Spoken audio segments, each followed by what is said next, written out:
ciência e tecnologia é uma das centralidades do ato de empreender. E ciência e tecnologia jamais se teve, com a complexidade necessária, sem uma convergência estratégica de governos empoderados com empresários convergentes. Não é preciso estatizar nada, mas a pesquisa básica... Vamos lá, vamos pegar um exemplo concreto do Brasil. O Brasil é o 13º país do mundo em produção de ciência. Qual é o critério aqui? Publicação de papers em revistas especializadas. Então, o Brasil, por esse critério, é o 13º país do mundo em publicação de papers. E o Brasil é o 76º país do mundo em registro de patentes. 76º, ou seja, nós estamos produzindo uma ciência inútil, porque é uma brutal distância entre o diletantismo acadêmico e o conteúdo prático dessa ciência, que é o registro de patente, que é a inovação, que exige essa convergência estratégica governo-empresário. Então, algumas questões são óbvias. O Brasil tem que montar seu sistema de ciência e tecnologia, mas o tempo é tão cruelmente complexo e ameaçador que nós temos que descobrir alguns fast track. Alguns fast tracks nós temos que fazer. Eu estou elegendo, não é por campeões nacionais, eu estou elegendo pelo tamanho do rombo na conta externa do Brasil, 4 setores, onde haverá uma prevalência, e um dos elementos centrais disso é o fast track, do ponto de vista técnico-científico. Primeiro, petróleo, gás e bioenergia. Então, nós estamos na iminência, viramos importador líquido de etanol, cavalheiro. Sim. Esse ano o Brasil virou importador líquido de etanol. Onde é que nós chegamos? Um negócio que nós inventamos na prática. E tecnologia, o etanol de cana-de-açúcar é tecnologia nacional. Sim. E gerada por associados dessa casa. Sabe o que está acontecendo? A China está bordejando o litoral de Pernambuco e oferecendo comprar cana-energia bruta para levar para a China.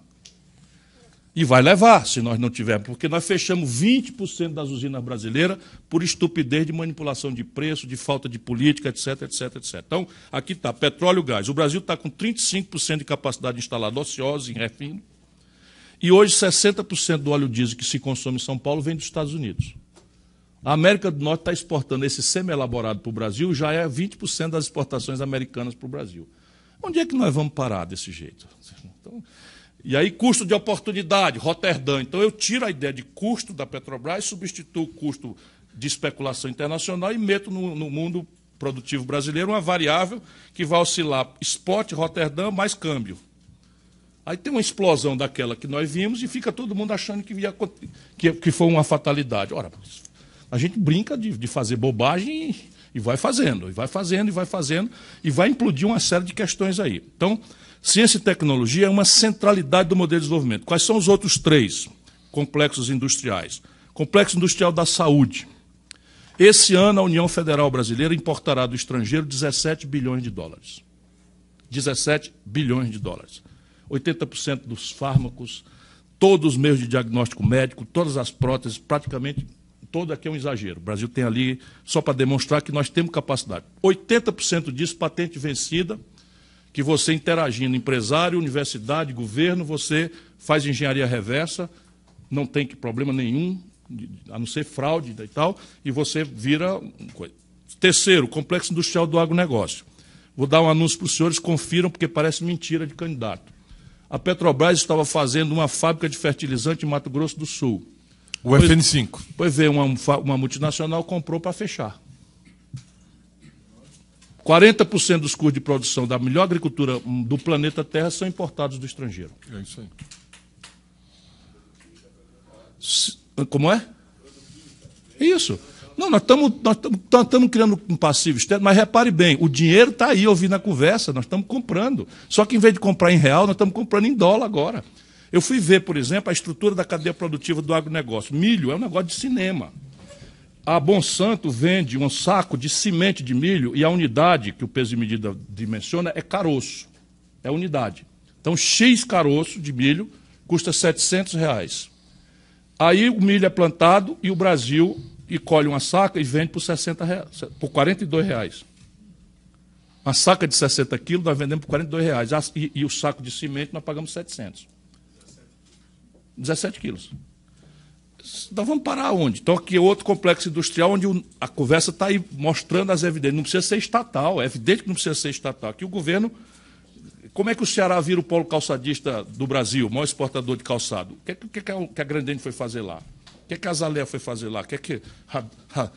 Foram fazer o que lá? Estavam perdendo mercado na Europa para os chineses e, ao invés de ir para a China, eu percebi isso, ofereci a China do Brasil, que é lá. E está lá, o Ceará, só na minha cidade, tem 7 fábricas da Grandene, que na melhor hora empregava 26 mil pessoas.